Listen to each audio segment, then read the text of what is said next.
एक राजा के शयनकक्ष में मंदविसर्पिणी नाम की जूं ने डेरा डाल रखा था। रात को जब राजा सोने जाता तो वह चुपके से बाहर निकलती और राजा का खून चूसकर फिर अपने स्थान पर जा छिपती। संयोग से एक दिन अग्निमुख नाम का एक खटमल भी राजा के शयनकक्ष में आ पहुंचा।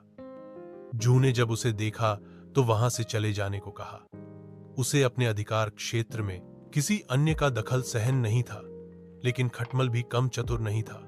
बोला, देखो, मेहमान से इस तरह बर्ताव नहीं किया जाता। आज रात मैं तुम्हारा मेहमान हूं। जूं अंतत खटमल की चिकनी चुपड़ी बातों में आ गई और उसे शरण देते हुए बोली, ठीक है, तुम यहां रात भर रुक सकते हो, लेकिन राजा को काटोगे तो नहीं?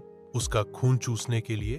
खटमल बोला, लेकिन मैं तुम्हारा मेहमान है, मुझे कुछ तो दोगी खाने लिए, और राजा के खून से बढ़िया भोजन और क्या हो सकता है?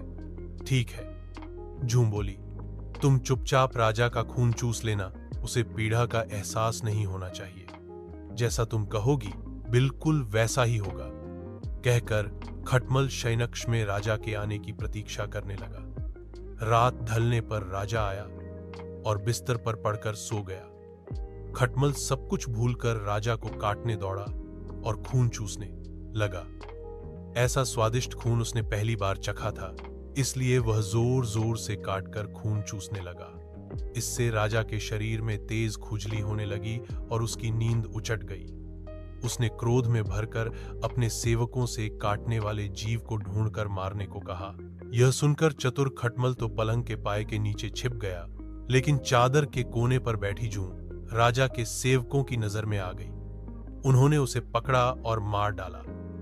शिक्षा, जांच परख के बाद ही अनजानों पर भरोसा करें।